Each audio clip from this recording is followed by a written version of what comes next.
The work of the Counter-Improvised Explosive Device Task Force is dangerous but vital.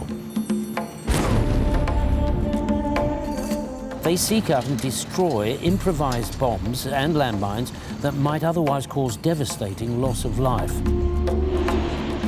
We're dealing with the IED, the savage threat. They're absolutely everywhere, and they're targeting both civilians and the military.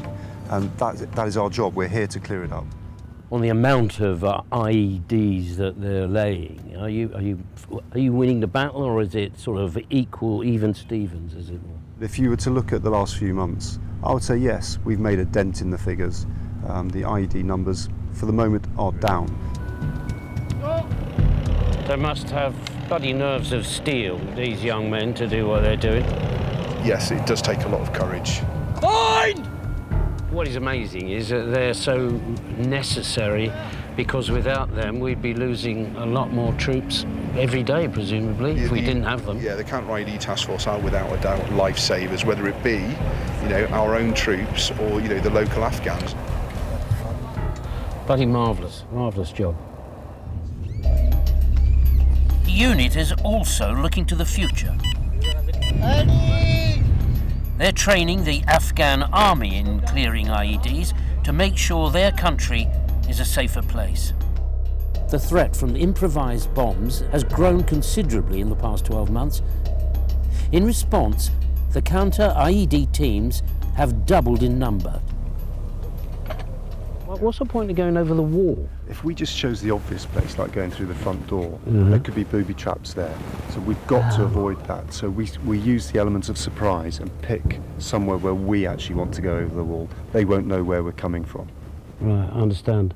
And so the dog, bless it, that's a very important member of the team as well, isn't it? Because that searches out these IEDs.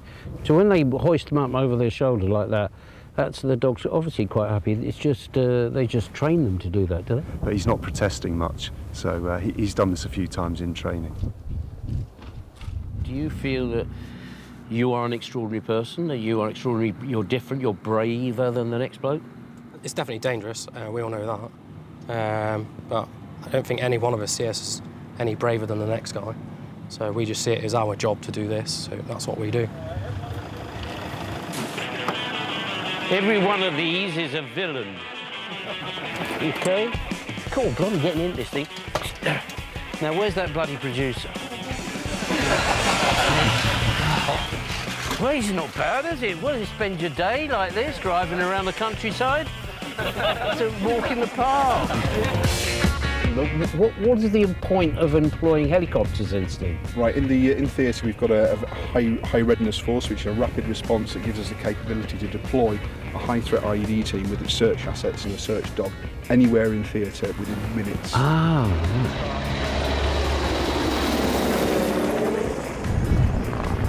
Bloody show off. The counter-IED teams use cutting-edge technology and equipment to find and dispose of all suspect devices. This is a really interesting piece of kit. Now, it's obviously some sort of robot. What's it called? What is it? It's called the Dragon Runner. Yeah. We use it as a remote means of disposing of the devices on the ground.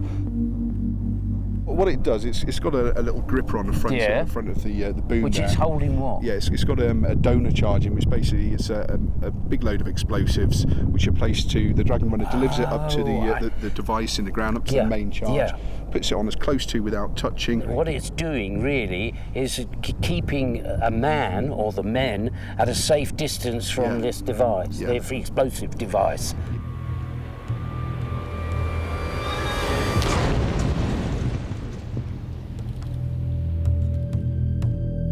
Nath, when you joined the army, you didn't join to become an IED explosive expert, did you? No.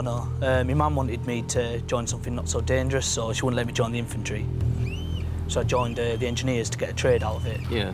But then, obviously, when I got my posting, it was to EOD, and that's one of the more dangerous jobs in theatre at the minute. So that turned out quite different how my mum thought it would have been. It's been an absolute privilege to lead the soldiers that I have working for me. On a daily basis, I'm absolutely, truly humbled by the dedication and the bravery that they show in the face of this savage threat that we face out here, and of which has taken its toll on us. I'm so very proud indeed. Their work requires the utmost skill, bravery, commitment and steadfast nerves. The prospect of serious injury and death are ever present. But if it weren't for the risks that these men and women take, the death toll would be so much higher.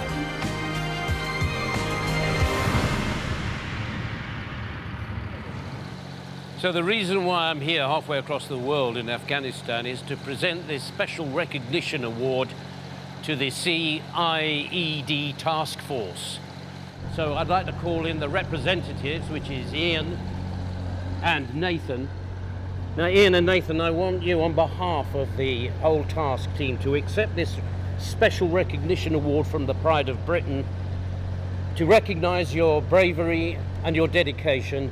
And thank you very much on behalf of the whole country. We're very proud of you. Thank you very much. Wouldn't have been possible without obviously our predecessors. We think it's absolutely outstanding that we get recognised for this award. Bless you. Thanks a lot. So now, back to you, Carol.